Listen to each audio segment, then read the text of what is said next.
तो हम पढ़ रहे थे, अगर वो चलो वंश के आधार पर पढ़ रहे थे कि वंश के आधार पर वो बच्चा बाहर पैदा हुआ है, तो वंश के आधार पर उसको नागरिकता कैसे कैसे मिलेगी। लेकिन मान लो जब वो बच्चा था तो उसके माता पिता ने उसको भारतीय बनाना चाहा और रजिस्ट्रेशन करवा दिया, नागरिक बना दिया भारत का, क्योंकि उसके माता पिता चाहते थे कि भारत का नागरिक बने। लेकिन जब वो बालिग हुआ तो उसको लगा नहीं, मैं जहाँ रह रहा हूँ, मैं जो वहीं का, वही मेरा देश होना चाहिए। तो 6 महीने के अंदर वो डिसाइड कर सकता है, 6 महीने के अंदर उसको अपना डिसीजन लेना पड़ेगा, डिसाइड करना पड़ेगा। ठीक है, लेकिन अगर डिसाइड नहीं करता है तो भारत की नागरिकता खत्म हो जाएगी। ठीक है, अगर डिसाइड नहीं करता, या तो डिसाइड कर लिया कि नहीं मेरे को भारत का नागरिक नहीं रहना है तो खत्म, और नहीं डिसाइड किया, कुछ भी डिसीजन नहीं लिया तो भी खत्म। ठीक है, तो ये पंजीकरण के आधार पे कैसे होता है। मान लीजिए कोई व्यक्ति ना उसका संबंध नहीं है भारत से, ठीक है, ना वो भारत में, ना उसके माता पिता दादा दादी नाना नानी कभी भारत में रहे, ना मान लीजिए नाइजीरिया से आया है कोई आदमी और यहाँ रह रहा है, उसको लगता है कि नहीं भारत अच्छा देश है, यही का नागरिक बन जाते हैं, तो बन सकता है। ठीक है, पंजीकरण करवा के, पंजीकरण की लेकिन डेट्स हैं। ठीक है, ये पंजीकरण, यही पंजीकरण है जो आज, जो 2019 में जो केस आया था उसमें इशू बन गया है। पंजीकरण और दो जो बाकी दो तरीके हैं ना, वही है। पंजीकरण पढ़िए। केंद्र सरकार आवेदन प्राप्त होने पर किसी भी व्यक्ति को जो अवैध प्रवासी ना हो, ध्यान रखो अभी तक लिखा हुआ अवैध प्रवासी ना हो, क्योंकि ये 2016 का एडिशन है। ये बुक जो है लक्ष्मीकांत जो पढ़ रहा हूँ, ये पहले का एडिशन है, 5वां संस्करण है। छठे संस्करण में शायद चेंज हो, आप चेक कर लो एक बार, जिसके पास छठा संस्करण है वो चेक कर ले एक बार कि क्या लिखा हुआ है यहाँ पे। तो पंजीकरण द्वारा क्या है, केंद्र सरकार के पास अगर कोई आवेदन आता है, अब जहाँ लिखा हो ना केंद्र सरकार के पास आवेदन प्राप्त करना, तो केंद्र सरकार का मतलब ही नहीं कि आपको प्रधानमंत्री को जाके आवेदन देना है। केंद्र सरकार ने जो ऑफिस बना रखा है ना जिस इस चीज के लिए, वहां जाके आवेदन देना है। जो केंद्र सरकार ने ऑफिस बनाया है तो उसको केंद्र सरकार को आवेदन माना जाएगा। तो केंद्र सरकार आवेदन प्राप्त होने पर किसी व्यक्ति, मतलब किसी भी व्यक्ति को जो अवैध प्रवासी ना हो, ब्रैकेट में क्या लिखा हुआ है, जो अवैध प्रवासी ना हो, उसको, किसी भी व्यक्ति को भारत के नागरिक के रूप में पंजीकृत कर सकती है यदि वह निम्नांकित श्रेणियों में से किसी से संबंधित हो। ठीक है, कौन कौन सी श्रेणी है, किसी में से किसी एक की, अगर वो किसी एक को पूरा कर देगा ना शर्त को, तो बन जाएगा भारत का नागरिक, उसका एप्लीकेशन ले लिया जाएगा। ठीक है, पहला क्या है, भारतीय मूल का व्यक्ति जो नागरिकता प्राप्ति का आवेदन देने से ठीक पूर्व 7 साल तक भारत में रह चुका हो। भारतीय मूल का व्यक्ति का मतलब क्या है कि वो भारतीय नागरिक नहीं है, लेकिन उसका पीछे जो उसके माता पिता और दादा दादी वाला कोई कभी भारतीय नागरिक रहा हो। ठीक है, लेकिन वो कहीं और देश की नागरिकता ले चुका है अब। ठीक है, किसी और देश का नागरिक बन चुका है, लेकिन था वो भारतीय नागरिक, मतलब उसके जो भारतीय मूल से था, उसके जो पूर्वज थे वो भारतीय थे, लेकिन वो किसी और देश का नागरिक बन चुका है और अब उसे भारत का नागरिक बनना है, तो वो आवेदन से ठीक जिस दिन उसने अप्लाई किया उससे ठीक 7 साल पहले तक वो भारत में रह रहा है, भारत में ही रह रहा है 7 साल से। ठीक है, तो ये बन सकता है, ये अप्लाई कर सकता है। ठीक है, फिर दूसरा क्या है, भारतीय मूल का वह व्यक्ति, ये भी भारतीय मूल की बात कर रहा है, जो अविभाजित भारत के बाहर या किसी अन्य देश में अन्यत्र रह रहा हो। ठीक है, अविभाजित भारत यानी जो पाकिस्तान के बाहर रह रहा हो।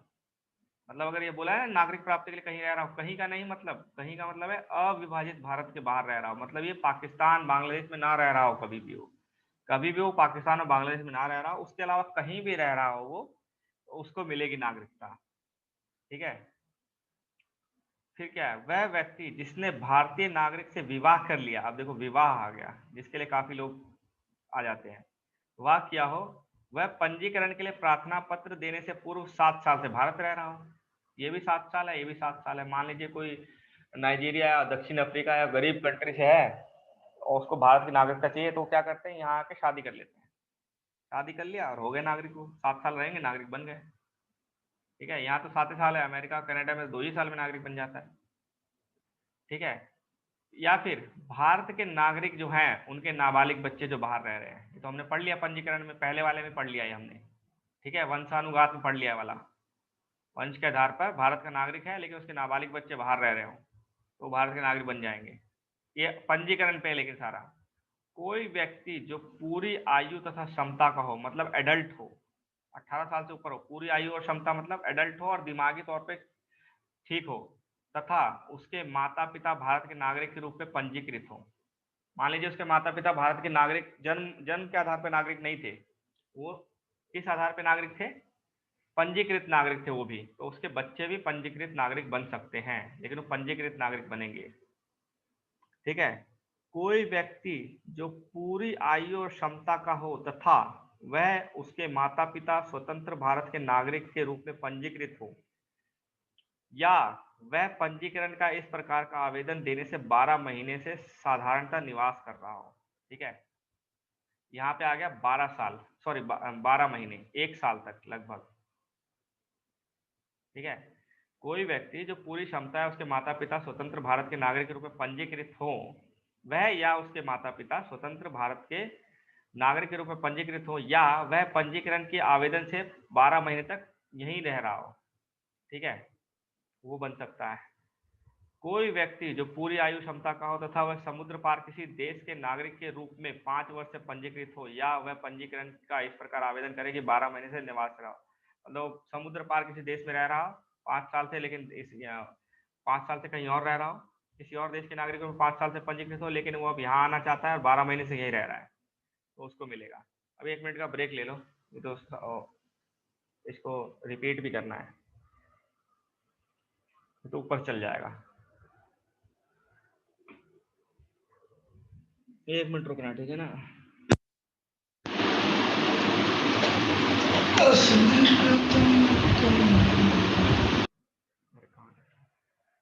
हमने जो अभी पढ़ा कि वो जैसे सारी कंडीशन जिसमें दी गई है, जैसे 7 साल से रह रहा हो, कभी 12 महीने से रह रहा हो, 5 साल बाहर का नागरिक रहा हो, फिर यहाँ पे रह रहा हो, ये सब सारी कंडीशन दे दी है।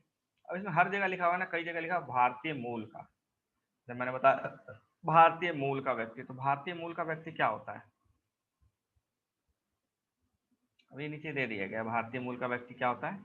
एक व्यक्ति जन्म से भारतीय मूल का माना जाएगा यदि वह या उसके माता पिता में से कोई एक अविभाजित भारत में पैदा हुए हो, या 15 अगस्त 1947 के बाद भारत का अंग बनने वाले किसी भूभाग के निवासी हों। उसके माता पिता, या तो उसके माता पिता 1935 वाले भारत के पैदा हुए हों, या 15 अगस्त 1947 के बाद भारत का अंग कोई बन गया हो, जैसे सिक्किम बन गया भारत का अंग, जो कि 1935 के समय भारत में नहीं था, लेकिन 1975 भारत में आ गया, तो उसका कोई निवासी हो, उसको माना जाएगा। उसके बच्चे अगर होंगे तो भारतीय मूल के माने जाएंगे। ठीक है, तो पंजीकरण से होगा। लेकिन उपरोक्त सभी श्रेणियां, जो जितनी हमने क्राइटेरिया पढ़ा पंजीकरण वाला, उपरोक्त सभी श्रेणियों के लोगों को भारतीय नागरिक के रूप में पंजीकृत होने के बाद ये इंपॉर्टेंट, ये भी जरूरी है, उनको निष्ठा की शपथ लेनी पड़ेगी। ठीक है, ये भी एक क्राइटेरिया है। आपको सिर्फ पंजीकरण नहीं कराना, पंजीकरण के साथ आपको शपथ लेनी है कि मैं अमुक नाम यहाँ पे यह प्रतिज्ञा करता हूँ कि मैं भारत का संविधान का पालन करूंगा। अगर इसमें से एक भी चीज का डिफॉल्ट करता है तो उसको भारत का नागरिक नहीं हटा दिया जाएगा। ठीक है ना, तो ये बोला कि मैं भारत के संविधान का पालन करूंगा तथा उसके प्रति निष्ठा रखूंगा, मैं भारत की विधि का पालन करूंगा तथा भारत के नागरिकों के दायित्व का निर्वहन करूंगा। तो अगर मान लो भारत के संविधान का पालन नहीं कर रहा है तो उसकी नागरिकता खत्म हो जाएगी। अगर आप भारत में जन्म से नागरिक हो, जैसे मैं भारत में पैदा हुआ, मेरे माता पिता भारत में पैदा हुए, सब मैं जन्म से नागरिक हूँ भारत का संवैधानिक रूप से, तो मैं अगर भारत संविधान का पालन नहीं करता तो मेरी नागरिकता खत्म होने के नहीं आसार। ठीक है, मेरे को सजा मिल सकती है, नागरिकता खत्म नहीं हो सकती। मेरे को मिल गई, यहाँ खत्म हो सकती है नागरिकता। ठीक है, यहाँ मेरी नागरिकता कब खत्म होगी? जब मैं किसी और देश का नागरिक बन जाऊंगा। लेकिन अगर पंजीकृत है और संविधान का पालन नहीं कर रहे हैं तो हटा सकते हैं उसको, नागरिकता उसको वापस डिपोर्ट कर देंगे, जहाँ से आया था वो वापस भेज दिया जाएगा, या वो भारत के किसी कानून का पालन नहीं कर रहा तो। ठीक है, भारत के कानून का पालन नहीं कर रहा है तो उसकी नागरिकता खत्म भी हो सकती है। ठीक है, ये अभी हम 2019 वाले केस में पढ़ेंगे क्या क्या इसमें आ गया है। फिर है प्राकृतिक रूप से, मतलब आपको पंजीकरण नहीं, आपको रह रहे हो और यहीं के नागरिक बन गए हो। ठीक है, भारत में आकर रह रहे हो और भारत के नागरिक बन गए हो, क्या यहाँ यहाँ से हम कल से पढ़ें कि अभी से कर सकते हो? क्षमता है उतनी क्या तो करें अभी, क्योंकि इसमें थोड़ा सा टाइम लग जाएगा। ठीक है, 2 रह गए हैं, 2 पॉइंट। प्राकृतिक रूप से और क्षेत्र, ये तो सिंपल है, जो भारत में जो क्षेत्र आ गए वो भारत के नागरिक बन गए वहां रहने वाले। लेकिन ये वाला दूसरा है जो इम्पोर्टेंट है थोड़ा सा। ठीक है,